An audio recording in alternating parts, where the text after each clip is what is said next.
Bonjour, bienvenue à la capsule PhysioFix. Je m'appelle Julie Cadorette, je suis cofondatrice de Yogami. Puis ça me fait plaisir cette semaine de retrouver notre physio préférée, Maude Jobin-Marchand. Allô Maude? Allô Julie, bonjour tout le monde. Comment ça va? Ça va bien, merci toi. Oui, ça va bien. Et on a un petit délai, je m'excuse ceux qui sont en direct avec nous. Là, Maude habite au Mexique, fait qu'on a un petit peu, des fois la connexion n'est pas toujours aussi bonne, fait qu'on aujourd'hui on semble avoir un plus long délai entre nous deux. Le sujet de Là, la le journée. camion de fromage s'en vient avec la musique. Désolée. Ça va OK, faire un on va peu, faire abstraction, j'ai mes écouteurs. ça va faire un peu d'exotisme dans notre capsule aujourd'hui. Et le sujet du jour, on va parler d'hernie discale. C'est quand même un problème de dos assez courant. On entend beaucoup parler, puis il y a plein de gens qui viennent nous voir en disant j'ai une hernie discale, j'ai eu une hernie discale. D'ailleurs, ceux qui sont avec nous en ce moment, faites-nous donc un petit signe, genre si vous en avez déjà eu une. Je serais curieuse parce que quand même un pourcentage assez élevé de la population. Puis je me suis rendu compte dernièrement en parlant à des élèves que ils comprenaient plus ou moins ce que c'était une hernie discale. Fait que je pense qu'on va commencer avec ça, Maud, si tu es d'accord, et d'un, de comprendre c'est quoi. Exactement. Fait que, dans le fond, on pourrait commencer par montrer la photo de la colonne pour expliquer la musique. Entends-tu, Julie? Oui. Pas super? OK. On va... On peut expliquer, là, avec ton curseur, là, juste montrer les vertèbres. Fait que, dans le fond, en jaune, on a les vertèbres, l'os. Puis, ces os-là sont empilés, un par-dessus l'autre. Puis, entre les vertèbres, on a le disque qui est illustré en orange. Fait que le disque, on peut le visualiser comme un petit coussin qui va venir permettre la mobilité de la colonne, puis aussi l'absorption des chocs.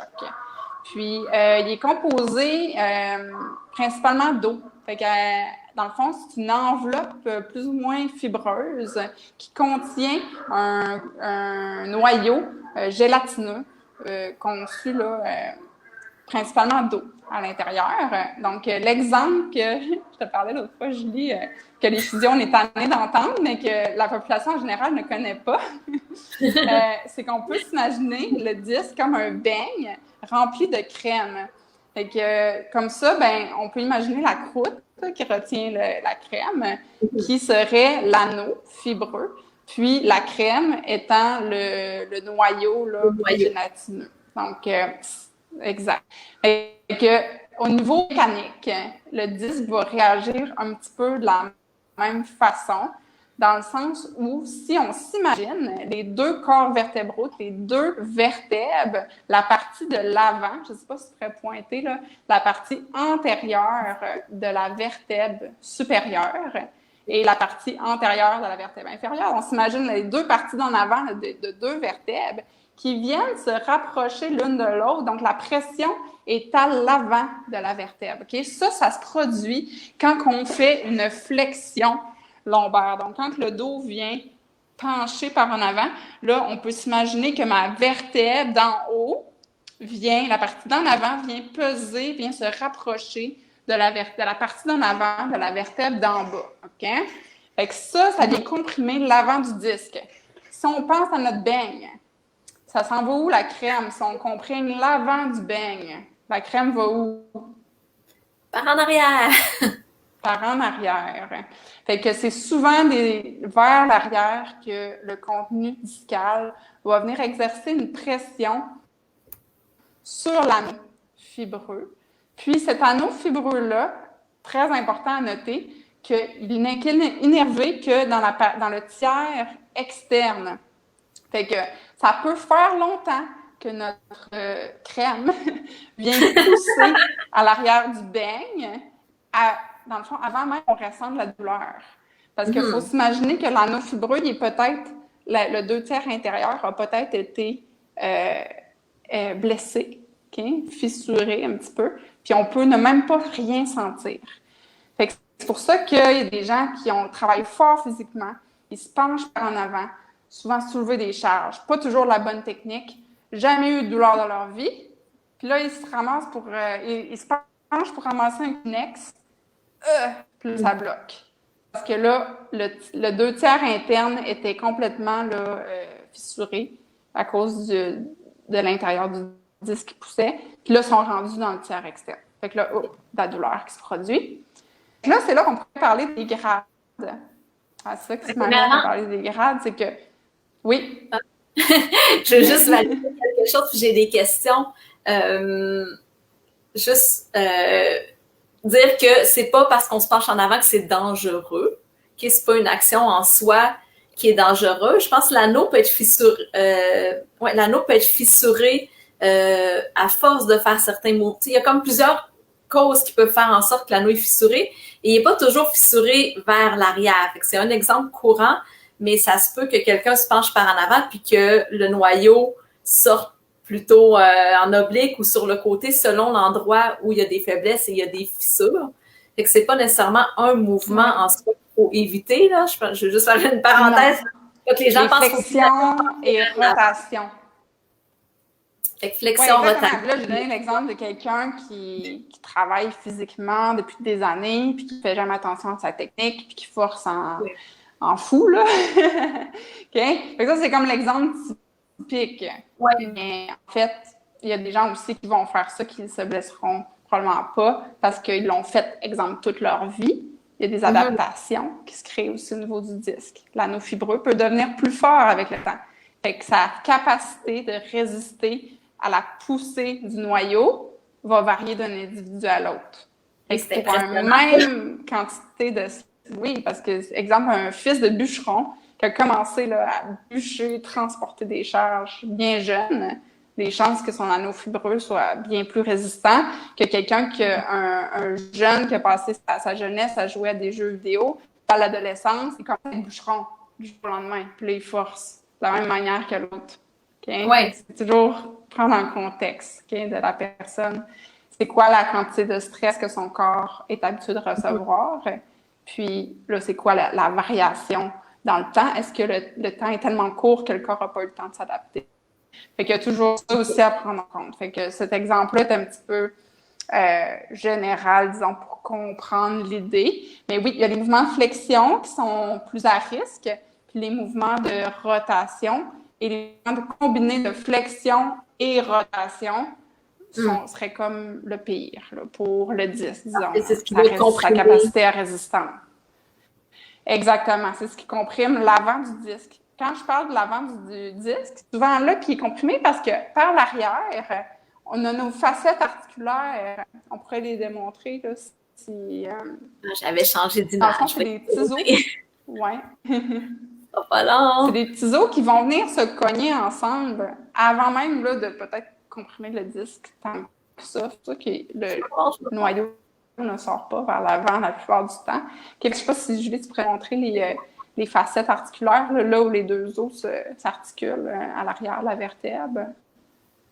Fait qu'on a les ouais, c'est ça. Puis c'est ça, le mouvement est limité entre chaque vertèbre là, puis non, ça c'est les processus transverses. Fait qu'ici,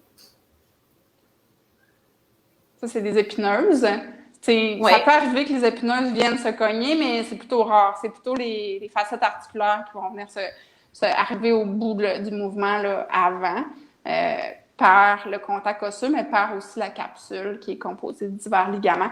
Fait que, tu sais, en allant par en arrière, on va atteindre notre maximum de mouvement avant même qu'il y ait une pression là, significative sur le disque à l'arrière. Fait que le même phénomène, en l'absence d'articulation postérieure, pourrait se produire par en avant, mais là, étant donné qu'ils sont là, ça bloque. Fait que c'est pour ça que ça se produit pas.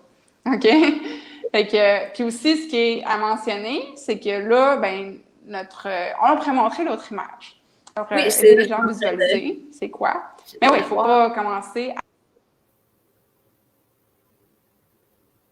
Ah non, aujourd'hui, c'est vraiment pour les gens qui ont ce problème-là. C'est la manière, disons, le beigne, là, c'est assez simple, simplifié, mais ça donne une bonne idée après pour raisonner est-ce que c'est un mouvement qui risquerait de mettre la pression ou pas? Parce qu'on va l'expliquer plus tard, mais le processus de guérison, le majeur facteur, ça va être d'éviter les mouvements qui mettent la pression sur le disque. Fait que c'est de les connaître, c'est de raisonner. Mais moi, ici, on a les grades, oui. Ce que j'aime de l'image du beigne, par rapport à ce que je me suis rendu compte que les gens comprenaient, il y en a beaucoup qui associaient des hernies discales à des vertèbres déplacées. Je pense que c'est ça que j'ai entendu le plus souvent. J'ai une hernie discale, j'ai une vertèbre de déplacée. Fait que de comprendre que c'est pas la vertèbre qui a changé de place, mais c'est vraiment le noyau à l'intérieur de l'anneau. Fait que le beigne est... J'aurais aimé ça avoir un vrai beigne puis le montrer. Ça, moi aussi, je pensais qu'est-ce que je pourrais utiliser. J'ai pas trop rien trouvé. Mais en le visualisant, puis aussi, on vient croche, hein? Les hernies discales, là, on appelle ça un chiffre, là, je sais pas si vous voyez. Je me lève, je suis sur mon téléphone, je suis un peu moins à l'aise, là. OK. Ici, souvent, ça fait ça. OK? Fait que là, on est comme croche. Mais souvent, c'est parce qu'on a mal. On veut s'en aller loin de la douleur. Si ma douleur ici est à droite, je vais comme m'en aller comme ça à gauche pour pas venir comprimer. Fait que c'est ça que vous allez pouvoir visualiser avec les images qu'on vous montre en ce moment. Fait que premier grade, eux autres, ils parlent de dégénérescence discale. Fait que ça serait que le noyau ne sort pas nécessairement, mais il y a clairement eu une pression répétée, puis l'anneau est blessé. Fait qu'il y a des terminaisons nerveuses là, qui sont inflammées. Il y a une douleur reliée au disque. OK? Après ça, niveau 2, c'est la protrusion. Fait qu'il y a eu une poussée du noyau contre l'anneau.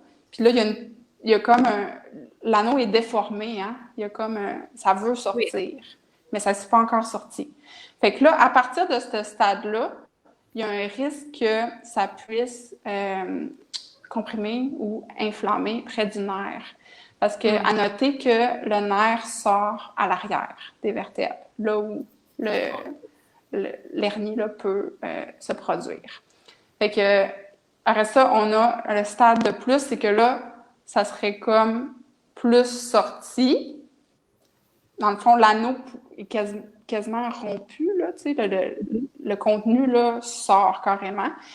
Celui-là, c'est vraiment le plus douloureux. Il y a tout le temps des problèmes au niveau des nerfs, donc des douleurs dans la jambe jusqu'au pied. On va pouvoir montrer d'autres images pour illustrer ça. Ce qui est étonnant avec ce stade-là, c'est que c'est ça, c'est le nerf est atteint, puis on est comme entre deux, tu sais, il y a une partie qui est sortie, il y a une partie qui est en dedans, puis, tu sais, pour que ça re-rentre, il faut vraiment plus faire de pression sur le disque, fait que là, les gens sont un peu plus dans l'incapacité, là, sont plus limités fonctionnellement. Le dernier stade, ça peut être bon ou mauvais, dépendamment. Disons, chanceux dans la malchance. Si le contenu sort au complet, puis qu'il ne va pas atteindre le nerf, il sort comme à côté, ben le corps va l'éliminer, puis ça ne fera pas mal trop longtemps. Fait que ça, ce serait comme un avantage d'avoir le stade le plus élevé, disons. C'est que Pour moi, c'est qu'il est tellement sorti qu'il n'est plus dans la région du nerf. Il est comme détaché du disque, fait que le disque va se refermer avec un peu moins de contenu à l'intérieur, mais ça ne sera pas nécessairement plus douloureux parce que c'est le stade 4. Donc, c'est ça. Fait que le stade 3, c'est comme le plus tannant. C'est celui qui souvent on a besoin, souvent, dans les cas extrêmes, quand le traitement conventionnel en physiothérapie ne fonctionne pas, là, il y a option de regarder pour une chirurgie. OK? Ce serait comme la seule option. La seule raison pourquoi, en général, les hernies n'ont pas nécessairement besoin de chirurgie, mais c'est quand le nerf est comprimé de façon trop.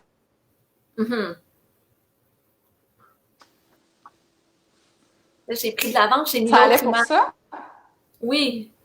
Je t'ai transféré tout de suite à l'autre image que tu disais selon, évidemment, selon le niveau auquel l'hernie a lieu, les sensations vont être à différents endroits dans le corps. C'est ça. Fait que c'est ça qu'on appelle les dermatomes. Dans le fond, c'est qu'on a des... Oui, c'est comme le nerf, il va avoir une partie du nerf qui va transporter une information, dans le fond, pour motrice, une information pour activer les muscles, puis il va avoir aussi une information sensorielle. Fait que le nerf, exemple, c'est, je sais pas, le nerf qui sort entre L4 et L5, ben là, tu vas avoir une partie de la jambe qui peut avoir moins de sensations. Fait qu'ils sont toutes représentées, là. En arrière de la cuisse, c'est plus bas, c'est plus L5, S1. Après ça, plus en avant de la cuisse, côté latéral de la cuisse, c'est plus L3, L4. À noter que les plus fréquentes, là, c'est les L4, L5.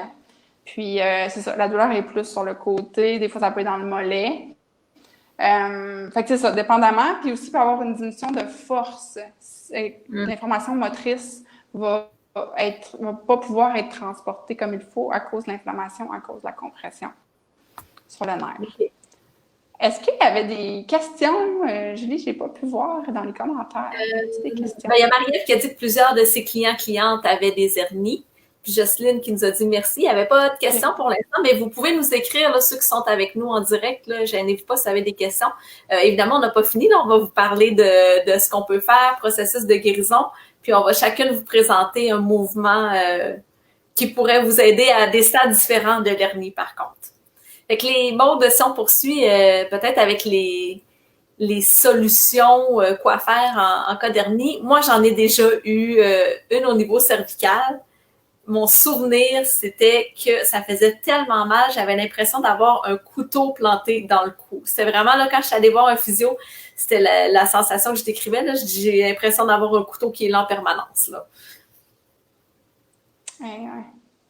Non, c'est douloureux. J'en ai déjà eu un bombement lombaire, là, puis je le sentais tout de suite. Je n'étais pas capable d'être assis. Il fallait que je sois debout, tout le temps. J'avais pas nécessairement de symptômes là, de nerfs, mais je sentais que ça augmentait la pression quand j'étais assise, que j'avais de rester assise trop long. Ah, il y a Annie qui nous dit qu'elle a été opérée il y a 10 ans. S1, L5, c'est maintenant soudé. OK. Fait que, dans le fond, on s'est fait stabiliser la vertèbre. Fait que c'est ça, tu sais, aussi, ce qu'on n'a pas mentionné, c'est que souvent, les régions où on est prédisposé à avoir un problème disco, c'est des régions qui sont plus mobiles. C'est rarement les régions raides qui développent l'hernie. C'est souvent là où il y a beaucoup, beaucoup de mouvements dans le disque. Des mouvements, on va dire, parasites des fois, là, ouais. Oui, exactement. Mais même dans la région lombaire, il peut y avoir un niveau plus mobile. Pour X raisons, manque de stabilité musculaire, sport, je sais pas moi, les gens ont des accidents dans le passé. Pour X raisons, des fois, on a des régions plus mobiles, puis c'est souvent là qu'on a plus de prédisposition. Stabiliser le niveau aussi, c'est pas pour rien qui font ça là, au niveau local. C'est que ça aide beaucoup. Pour le Annie, elle nous dit qu'elle a beaucoup d'arthrose.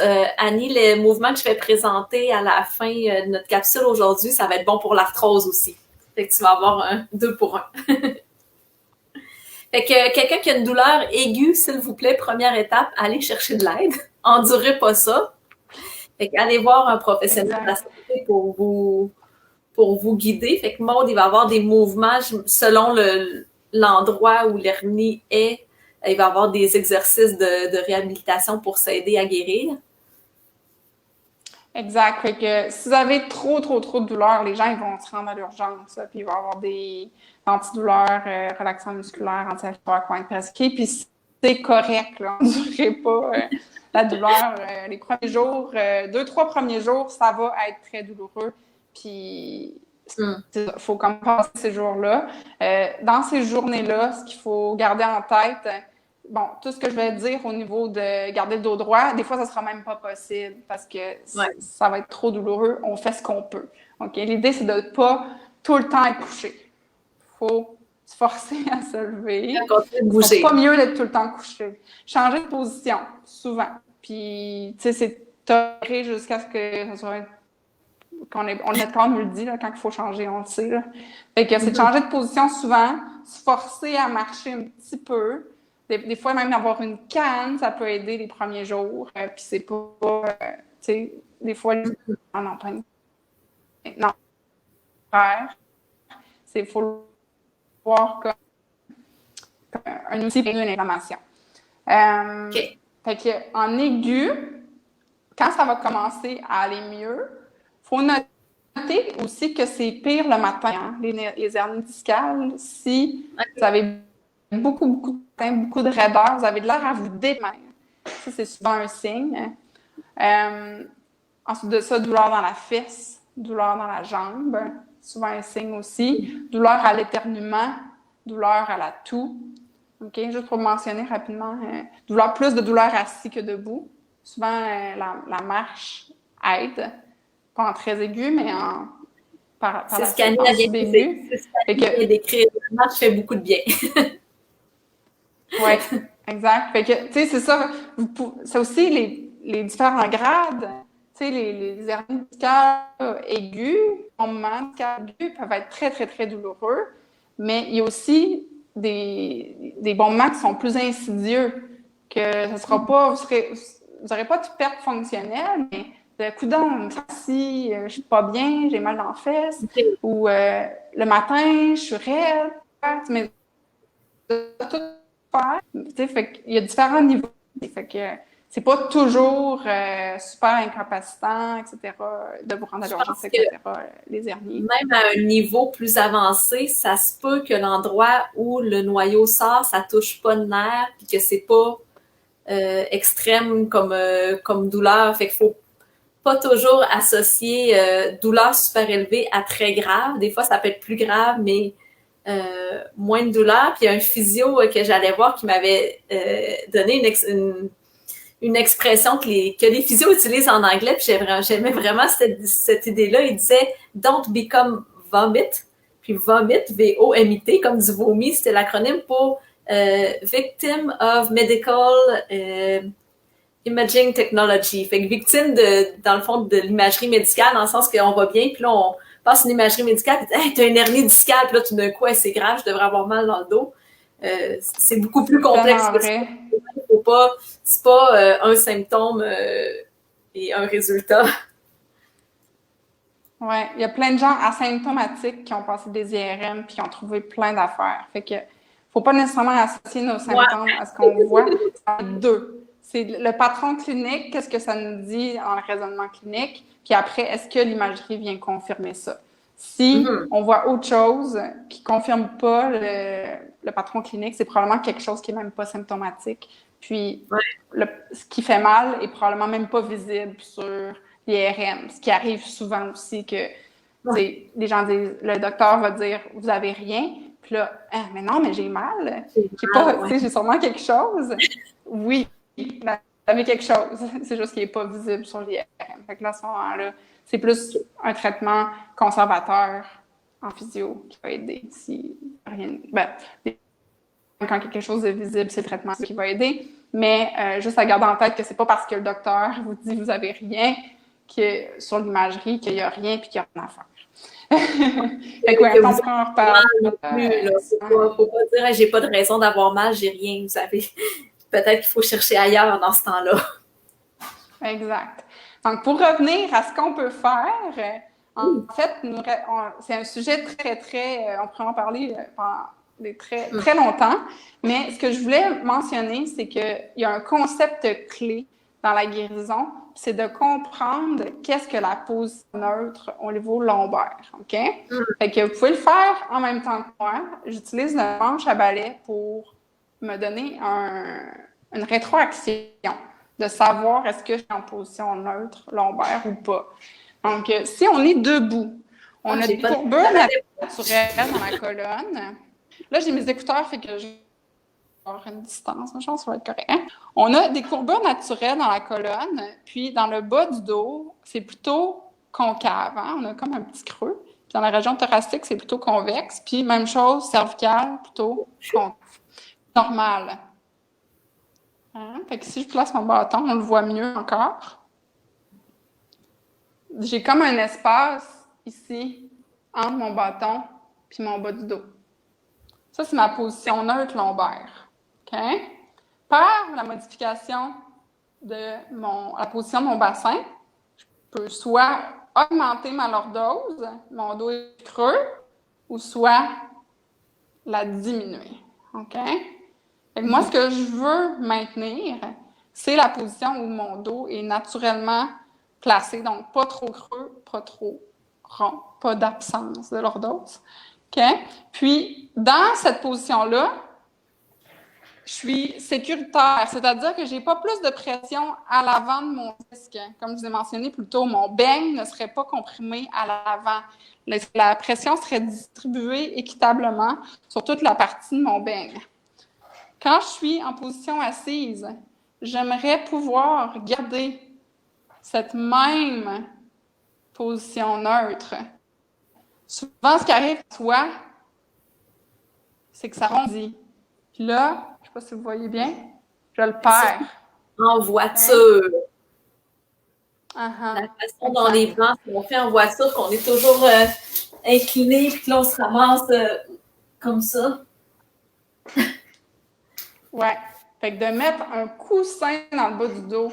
Moi, j'ai même pas de problème de douleur, là, parce que je sens que je suis stable au niveau du dos. Mm-hmm. Je suis poignée pour que vous me voyez. Un ballon mon coussin pour remplir. Ouais, aussi. Fait que là, je vais être sûre que je suis assise sur mes os des fesses et non pas sur mon sacrum, puis que j'ai gardé ma position neutre, c'est-à-dire le petit creux naturel de ma colonne lombaire. Fait que ça, si on garde ça en tête dans nos déplacements, dans notre position assise, de la manière de se pencher, fait que là, on pourrait faire plein de démonstrations, etc. On pourrait, s'il y a de la demande, on fera d'autres capsules là-dessus. Mais toute la technique de comment bouger en gardant cette position neutre lombaire-là va être clé. Peu importe ce que vous faites d'autre, que vous allez vous faire traiter, vous faites l'étirement, si vous ne respectez pas ces principes-là, de garder la position neutre dans votre façon de bouger au quotidien, probablement que ça ne guérira pas aussi rapidement. Ça va être plus long. Fait que c'est vraiment ça, pour moi, là, qui marche le mieux, que je mets plus d'emphase dessus au départ. De toute façon, on ne peut pas faire grand-chose d'autre. Hein? La personne est beaucoup en douleur, fait que c'est ce qu'elle va plus souvent au quotidien qui va changer le plus. C'est quelque chose que tout le monde devrait apprendre, à placer son dos neutre. Je veux dire, c'est comme ça devrait être une base d'envie qu'on apprend à l'école. Là, c'est quoi la position neutre? Ouais. Ça sauverait tellement de troubles plus tard. Exactement. Savoir pourquoi on le fait aussi. Là. Fait que ça augmente un peu notre perception, notre conscience. Notre corps. Ça peut se développer plus tard aussi, mais oui. Oui, j'allais dire, j'ai le goût de vous montrer. Je reviens d'une formation de 4 jours sur les ailes d'oie. C'est vraiment un exercice, des exercices qui viennent mettre des tensions sur le corps. Puis ça peut être vraiment bénéfique, en tout cas en cas d'hernie, mais pas dans un stade aigu. Donc, pour venir créer un petit peu plus d'espace entre les vertèbres. Fait que j'avais le goût de montrer un exercice aujourd'hui. Je tripe vraiment sur ces mouvements-là depuis que je les ai découverts et que j'ai hâte de les enseigner. Puis, c'est ça, à ne pas faire en stade de douleur aiguë. Jamais, OK? Quelle que soit la douleur, hernie ou un autre problème, on va vraiment pas faire ces mouvements-là quand on a très mal. Puis, c'est bénéfique, pas juste en cas d'hernie discale, là, c'est bon pour tout le monde. Puis, le mouvement que je vais vous montrer aujourd'hui, c'est plus particulièrement pour l'articulation entre L4 et L5. Fait qu'un endroit où il y a fréquemment des hernies discales. Fait que c'est un mouvement qui se fait assis. Ah, là, bon, t'as pas. Avec tes écouteurs, tu pourras pas te reculer puis le faire avec moi. C'est important. C'est important au départ quand on est en position assise de trouver où est notre corps dans l'espace. Parce que assis, il y a beaucoup de gens qui vont avoir tendance à être soit penchés par en avant, puis devenir un petit peu plus arquer le dos, ou au contraire, des gens qui manquent de mobilité, puis que le réflexe, ils vont être tirés par en arrière et d'arrondir le dos. Fait que pour le mouvement, la première chose qu'on veut faire, c'est de juste balancer un petit peu d'avant-arrière puis trouver où est notre neutre, à quel endroit est-ce que ça force autant en avant qu'en arrière pour maintenir la position neutre, puis d'avoir la tête également en alignement avec le corps. Fait que pas ici, pas là, mais d'avoir un tronc le plus neutre possible. Ensuite, on va rapprocher les talons des fesses un petit peu plus pour avoir les genoux fléchis à 90 degrés. OK, fait que c'est étape 2, 90 degrés de flexion. Les pieds un petit peu plus larges que les hanches. Je ne sais pas si on voit bien. Mon nom, il coupe une partie du mouvement. Fait que j'ai les genoux fléchis, mon dos est dans son neutre par rapport à la ligne de gravité. Je vais tirer les orteils vers moi, puis ramener les pieds vers l'extérieur. Fait comme si je voulais tirer mes petits orteils un peu plus vers mon corps, fait en inversion, pour ceux qui connaissent la position. Fait que je tire les petits orteils vers moi, je ramène les pieds vers moi, dos toujours neutre. Je garde cette action-là musculaire. On veut que toute la jambe soit engagée. Fait que je tire mes pieds, je tire mes orteils vers moi. Une fois que ça c'est engagé, j'imagine que je vais venir tourner. Ça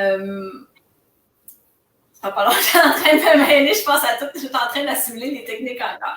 Je vais m'en tenir à ça pour l'instant. Je vais continuer avec le haut du dos. Fait qu'on va lever les bras vers le plafond.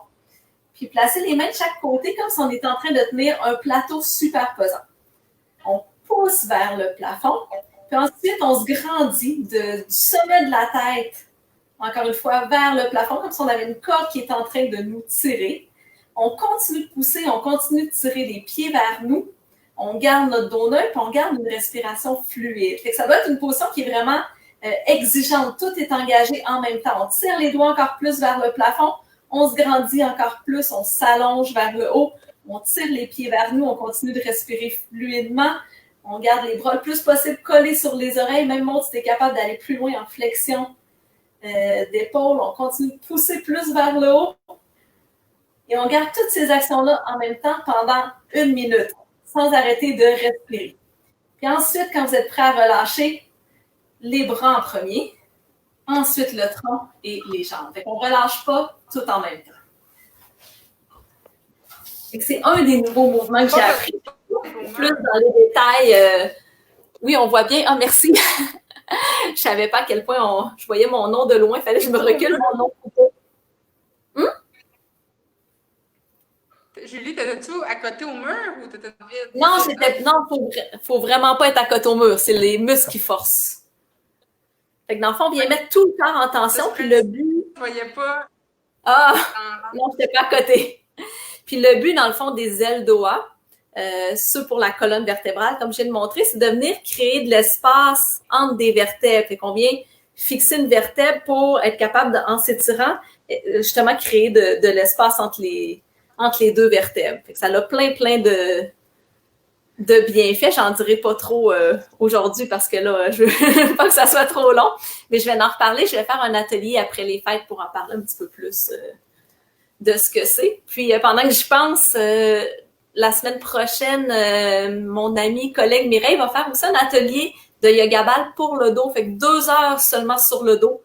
2 heures d'automassage, mais plein d'infos au travers. Là. Fait que ça sera pas juste 2 heures de massage, il va y avoir plein de notions pour que tout le monde en comprenne un peu mieux en fait comment leur dos fonctionne, puis qu'ils soient en meilleure mesure de prendre soin de leur dos par eux-mêmes.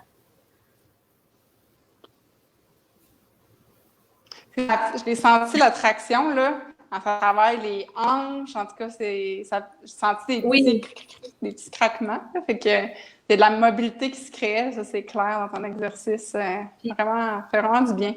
Je voulais mentionner aussi que pour les gens qui ont de la douleur, puis qui ont des problèmes disco, avec un épisode, ça revient pendant 2-3 jours, une semaine, ça part, ça revient. Souvent, il y a des gens comme ça que leur problème est comme récurrent. Ben, je vais démarrer un cours de stabilisation lombaire. Donc, on va apprendre toutes les techniques de comment maintenir la position neutre dans des exercices très, très, très faciles, très sous-maximaux, plus déplacement quotidien, vers des exercices vraiment plus exigeants comme des squats, des fentes. Fait qu'on va vraiment, dans une session de 8 à 10 cours, amener les gens qui sont en douleur à être capables de se réentraîner et de se renforcer d'une manière où ils vont être capables de stabiliser leur dos, puis ça va les protéger dans leur quotidien, dans leur travail, protéger dans toutes les situations de leur vie. Et si ça vous intéresse, j'ai un message, vous inscrire sur la liste pour le cours qui va démarrer après les fêtes. Génial! À faire tout le monde! Fait qu'on se laisse là-dessus. C'est vraiment intéressant comme sujet.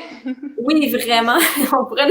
J'ai en tête là, plein d'autres choses qui me viennent, puis comme on ferait parler de ça, mais là, on fera pas une présentation d'1 heure non plus. Fait qu'on reviendra avec d'autres détails sur d'autres aspects une autre fois. Puis, Annie demande comment s'inscrire à ton cours.